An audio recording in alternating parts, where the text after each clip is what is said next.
नमस्कार दोस्तों, मैं हूं रेलवे पॉइंट्समैन अंकुश। दोस्तों स्वागत है एक और नए वीडियो में। और आज की इस वीडियो में हम बात करने वाले हैं जो रेलवे ने असिस्टेंट लोको पायलट की 11,127 पोस्टों पर वैकेंसी निकाली है, उसकी तैयारी कैसे करनी है और इसके लिए बेस्ट टीचर कौन से रहने वाले हैं, बेस्ट बुक्स कौन सी रहने वाली है, इसके जो पैटर्न में बदलाव हुआ है उसके पैटर्न के हिसाब से आप किस तरह से तैयारी करें ताकि पहली ही बार में आप सिलेक्शन ले लें। मैंने भी इससे पहले वाला जो ALP का एग्ज़ाम हुआ था उसके CBT 1 और CBT 2 और साइको का टेस्ट दिया था, तो इनमें मैंने अच्छी परफॉर्मेंस दी थी। मैंने कहां से और किस तरह से तैयारी करी थी वही सारी चीज़ें अपनी पर्सनल एक्सपीरियंस के आधार पर मैं आपको बताने वाला हूं कि किस टीचर से कहां से आपको पढ़ना है, कौन सी बुक से पढ़ना है, किस स्ट्रेटजी के साथ पढ़ना है, सारी चीज़ें मैं आपको इस वीडियो में बताने वाला हूँ। तो वीडियो को एंड तक देखना और वीडियो को एंड तक देखना और अगर वीडियो पसंद आए तो वीडियो को लाइक और चैनल को सब्सक्राइब जरूर कर लेना। तो चलिए सीधे चलते हैं बिना किसी टाइम वेस्ट के हम अपनी स्ट्रेटजी पर और स्क्रीन पर। तो देखिए दोस्तों, ये है RRB ALP की पूरी स्ट्रेटजी जो कि बेस्ट आपके लिए होने वाली है। सारी चीज़ें बताएंगे। सबसे पहले देखो, स्टेजेस ऑफ एग्जाम की बात करें तो सबसे पहले इसमें CBT 1 एग्जाम होगा जिसका टारगेट हम लेके चल रहे हैं, और CBT 2 भी इसी से कंप्लीट हो जाएगा। इसमें मैथ के 25, रीजनिंग के 25 और साइंस के 25 पूछे जाएंगे। पहले GK करंट अफेयर पूछी जाती है लेकिन अब इसको हटा दिया गया है।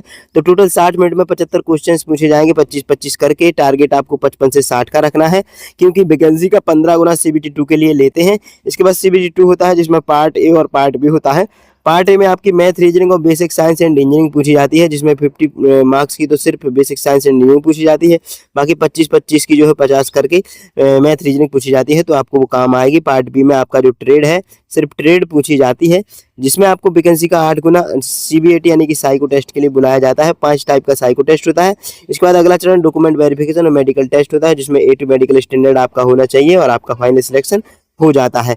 अब बात आती है कि सही टाइम टेबल की। सही टाइम टेबल के लिए देखो, आपको सुबह 7:30 बजे से लेकर 9 बजे तक साइंस कवर करनी है, दोपहर 11 से लेकर 2 बजे तक आपको मैथ और रीजनिंग कवर करनी है, और शाम के 4 से 7 बजे तक आपको साइंस और मैथ दोनों कवर करनी है, और रात के 9 से 10 तक आप जितना भी दिन भर में पढ़ोगे आपको उसका रिवीजन करना है। इस तरह से आपकी जो है टाइम टेबल है। अगर आपके पास एक्स्ट्रा टाइम है तो आप एक्स्ट्रा टाइम अपने वीक सब्जेक्ट के लिए भी दे सकते हैं। तो चलिए पूरा का पूरा बताते हैं किस तरह से कंप्लीट करना है, लेकिन वीडियो को एंड तक देखना जिससे कि सारी चीज़ें आपको अच्छे से आए। और लास्ट में मैं आपको 8 इंपोर्टेंट टिप्स भी दूंगा तो वो भी जान लेना। लेकिन उससे पहले आपको बता दें कि आपको कंटेंट के लिए बेस्ट बुक्स भी चाहिए होगी। तो बेस्ट बुक्स कौन सी होने वाली हैं, तो आपको कहीं नहीं जाना है, अग्रवाल एग्जाम कार्ड की वाली बुक ले लेनी है, चाहे मैथ की हो, रीजनिंग की हो या फिर साइंस की है। तो मैथ के लिए ये वाली गणित की बुक लेनी है जो कि DP सर की है। इनको 12 साल से ज़्यादा का एक्सपीरियंस है और इस बुक में आपको सारा का सारा कंटेंट मिल जाएगा, चाहे वो NTPC, group D, JEE, technician, ALP, constable, SI किसी भी रेलवे एग्जाम के लिए हो। टोटल 242 पेज की बुक है। इसमें आपको 1400 से ज़्यादा टोटल सभी PYQ क्वेश्चंस मिलेंगे। लेकिन अच्छी बात यह है कि इसमें टाइप वाइज क्वेश्चंस मिलेंगे और टॉपिक वाइज क्वेश्चंस मिलेंगे, मतलब कि हर एक टॉपिक को कवर किया गया है और हर एक टॉपिक में कितने टाइप के क्वेश्चंस रेलवे में पूछे जाते हैं बिल्कुल हूबहू वही क्वेश्चन और अच्छे तरीके से सॉल्यूशन के साथ समझाया गया है। तो ये वाली बुक आप ले सकते हैं और इस तरह का कंटेंट इसमें मिल जाएगा। आप देख सकते हैं कि हर एक टाइप 1, टाइप 2, टाइप 3 इस तरह से सारी चीज़ें बताई गई हैं। इसके अलावा दूसरी बुक आती है रीजनिंग की। रीजनिंग का भी वही चीज़ है, आकाश चतुर्वेदी सर हैं, इनको भी अच्छा खासा नॉलेज है रेलवे, SSC सभी का। इसमें टोटल 213 पेज की बुक है और 1200 से ज़्यादा क्वेश्चन इसमें भी मिल जाएंगे। और साइम टाइप से ये हर एक एग्जाम को कवर करते हैं और सभी के PYQ टाइप वाइज और टॉपिक वाइज सभी टॉपिकों को कंप्लीट करवाते हैं। इस तरह से बेहतरीन अप्रोच के साथ सॉल्यूशन भी इनका मिल जाएगा जो कि आपको आसानी से समझ में आ जाएगा। इसके बाद तीसरी जो बुक है ये है हमारी जनरल साइंस की, जिसमें फिजिक्स, केमिस्ट्री और बायोलॉजी तीनों मिल जाएंगे। ये भी अग्रवाल एग्जाम कार्ड की बुक है जो कि काजल सेहाग मैम की है, इन्हीं से मैंने भी पढ़ाई करी थी। इसमें टोटल 7100 से ज़्यादा क्वेश्चंस मिल जाएंगे। टोटल 555 पेज की ये बुक है। बहुत ही बेहतरीन साइंस के लिए बुक रहने वाली है। इसमें आपको साइंस के अलावा जो जनरल अवेयरनेस है वो भी मिल जाएगी, लेकिन जनरल अवेयरनेस इसमें आपको पढ़नी नहीं है, सिर्फ आपको जनरल साइंस में फिजिक्स, केमिस्ट्री और बायोलॉजी ही पढ़नी है। तो सिर्फ उस चीज़ पे आपको ध्यान देना है। यहाँ पे आपकी फिजिक्स, केमिस्ट्री, बायोलॉजी आ जाएगी, तो ये चीज़ आपको पढ़नी है। सभी एग्जाम्स को इसमें भी कवर किया गया है और इस तरह से सभी टाइप वाइज क्वेश्चन देखने को मिल जाएंगे। तो इस तरह से बायोलॉजी और फिजिक्स, केमिस्ट्री के क्वेश्चन रहेंगे टाइप वाइज और सारी चीज़ें आपको अच्छे से उसमें डिटेल में समझाई जाएंगी। तो ये बुक है जो कि आपके लिए बहुत ही बेहतरीन होने वाली है। तो जो भी एलपी या फिर किसी भी रेलवे एग्जाम की तैयारी कर रहा है, तो जिनके पास भी बुक्स नहीं है और अच्छी बुक लेना चाहते हैं, तो इन तीनों बुक की लिंक जो है डिस्क्रिप्शन में दी गई है, तो वहां से जाके आप परचेस कर सकते हैं। इसके अलावा फ्लिपकार्ट और अमेजन से भी आप इनकी बुक को परचेस कर सकते हैं। अब देखिए, आप सबसे पहले मैथ के कौन से टीचर से पढ़ें, या तो बैच लेकर या फिर यूट्यूब से भी आप इनसे पढ़ सकते हैं। टीचर्स के लिए देखो मैंने 5 टीचर्स आपको बताए हैं, जिनमें सबसे पहले साहिल सर हैं, दूसरे नंबर पे आदित्य रंजन सर हैं, तीसरे नंबर पे डीपी सर हैं जिनकी मैंने बुक बताई है, चौथे नंबर पे करियर बिल और आरडब्ल्यू के किसी भी आप टीचर से पढ़ सकते हैं जिनसे फिर आपको समझ में आए। लेकिन 3 ये टीचर हैं जिनसे आपको पढ़ना चाहिए, आप बेस्ट इनसे पढ़ सकते हैं, समझ में आपको आएगा। इसके लिए सबसे पहले आप अपना जो है कैलकुलेशन स्पीड को तेज करेंगे। सबसे पहले बेसिक चीजें पढ़ेंगे, इसके बाद बेसिक जब मजबूत हो जाएगा फिर आगे आप एडवांस लेवल पे जाएंगे। सभी फॉर्मूला चार्ट बनाकर आपको अपनी दीवार पे चिपका लाना है। जितने भी फॉर्मूला होते हैं ज़्यादातर एडवांस जो मैथ है उसमें रहते हैं। शॉर्ट ट्रिक्स को सॉल्यूशन करना सीखें, शॉर्ट ट्रिक्स के साथ आप सवाल को सॉल्व करना सीखेंगे। और डेली प्रैक्टिस, जितनी ज़्यादा आप डेली प्रैक्टिस करेंगे उतनी अच्छी आपकी मैथ हो जाएगी। और जो छोटी छोटी क्विज होती हैं उनको अटेम्प्ट करेंगे तो भी आपको बहुत ज़्यादा हेल्प मिलेगी। और जल्दी से जल्दी अपना सिलेबस कंप्लीट करने की कोशिश करना है। लगभग 3 से 4 महीने में भी आप अपना सिलेबस जो है मैथ का कंप्लीट कर सकते हो। इसके बाद इंपॉर्टेंट टॉपिक्स की बात करें तो देखो, सभी इंपॉर्टेंट टॉपिक्स होते हैं, आपको मैथ में सभी टॉपिक्स को कंप्लीट करना है। किसी भी टॉपिक से 2-3 क्वेश्चंस भी पूछे जा सकते हैं, कोई निश्चित नहीं होता है। बाकी जो ज़्यादा वीक है तो उसको आप अवॉइड कर सकते हैं। इसके बाद रीजनिंग की बात करेंगे तो रीजनिंग देखो आप सेल्फ स्टडी बुक से कर सकते हैं, जो मैंने बुक बताई है उससे प्रैक्टिस करेंगे तो आपकी रीजनिंग बहुत अच्छी हो जाएगी। या फिर यूट्यूब क्लास से पढ़ सकते हैं या फिर कोई पेड बैच भी ले सकते हैं। टीचर्स की बात करें तो सबसे पहले नंबर पे तो आते हैं पीयूष सर, दूसरे पे आते हैं अरुण सर, तीसरे पे आते हैं दीपक सर, चौथे पे आते हैं आकाश चतुर्वेदी सर, जिनकी मैंने बुक अभी बताई थी। तो इन 4 में से आप किसी भी एक टीचर से पढ़ सकते हैं। मैं अपनी बात करूं तो मैंने पीयूष सर से पढ़ा था और मैथ मैंने साहिल सर से पढ़ी थी। अब बात आती है इनकी कुछ पॉइंट की। सबसे पहले देखो, अल्फाबेट नंबर सीरीज आपको याद कर लेने हैं। जो ए से लेके जेड तक के नंबर होते हैं, उल्टे भी नंबर होते हैं। एक टॉपिक कंप्लीट करने के बाद उसकी रिवीजन जरूर करना है, फिर इसके बाद अगला टॉपिक पढ़ना है। लॉजिक और पैटर्न को भी अच्छे से समझना है, रीजनिंग में वही बहुत जरूरी होती है।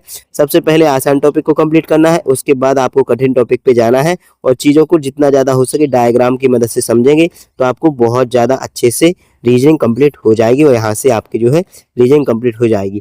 इसके बाद मोस्ट यहाँ पे इंपॉर्टेंट टॉपिक्स की बात करें तो मोस्ट इंपॉर्टेंट टॉपिक सभी रहने वाले हैं रीजनिंग में। तो मैथ और रीजनिंग में पूरे में से पूरे मार्क्स चाहिए हैं, तो पूरे टॉपिक भी आपको कंप्लीट करने होंगे। अब बात आती है जनरल साइंस की, तो देखो इसका बैच आपको लेना बहुत जरूरी है, क्योंकि फिजिक्स, केमिस्ट्री, बायोलॉजी इनमें से बहुत सारे स्टूडेंट को फिजिक्स में, केमिस्ट्री में, बायोलॉजी में दिक्कत आती है, जो कि बैच से ही सारी चीज़ें कंप्लीट हो सकती हैं।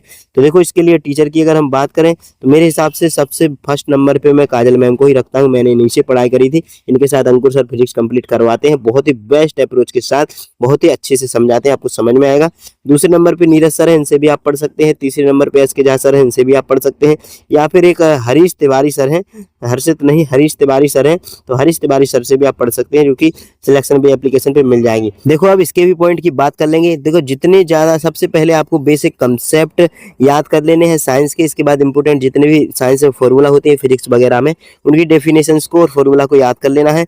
साइंस को रटने से आप बचना है, जितना ज़्यादा आप रटेंगे तो फिर उतना ही जल्दी आप भूल जाएंगे। स्टेप वाइज आपको टॉपिक्स कंप्लीट करने हैं। इसके लिए मैंने डिटेल साइंस का जो अलग से स्ट्रेटजी है वो बना दी है, तो वो भी आप देख सकते हैं। फिजिक्स के जितने फॉर्मूला है उनका एक पेज पे सभी फॉर्मूला को लिखकर डेली रिवीजन करना है, तो दीवार पे सामने अपने स्टडी टेबल पे चिपका लेना है। केमिस्ट्री के शॉर्ट नोट्स का आपको इस्तेमाल करना है, शॉर्ट नोट का यूज करने से आपको बहुत ज़्यादा फायदा होता है। बायोलॉजी को आपको चित्र की मदद से समझना है, एक एक पॉइंट को अच्छे से आपको कवर करना है। प्रीवियस ईयर की जितनी भी साइंस के क्वेश्चन है, जैसे कि मैंने बुक में बताया है, तो बुक के द्वारा आपको पीवाईक्यू क्वेश्चंस को कंप्लीट कर लेना है। ये रामबाण साबित होंगे, इनसे आपको जो है एग्जाम में क्वेश्चंस डायरेक्ट भी देखने को मिल जाएंगे। तो इस तरह से आपकी जो है साइंस भी कंप्लीट हो जाएगी। बाकी डिटेल में मैथ, रीजनिंग और साइंस की अगर बात करना है तो मैंने इसके लिए अलग से स्ट्रेटजी बनाई है, जो कि अपने चैनल पे प्लेलिस्ट मिल जाएगी। तो वहां से जाके आप स्टेप बाय स्टेप जो टॉपिक पढ़ने हैं वो भी मैंने बताए हैं, तो उनसे भी आप जो है अपनी साइंस, मैथ और रीजनिंग कंप्लीट कर सकते हैं। अब देखो, जो वीडियो की शुरुआत में मैंने कहा था कि वीडियो को एंड तक देखना, लास्ट में 8 टिप्सें दूंगा, तो ये वो टिप्सें हैं।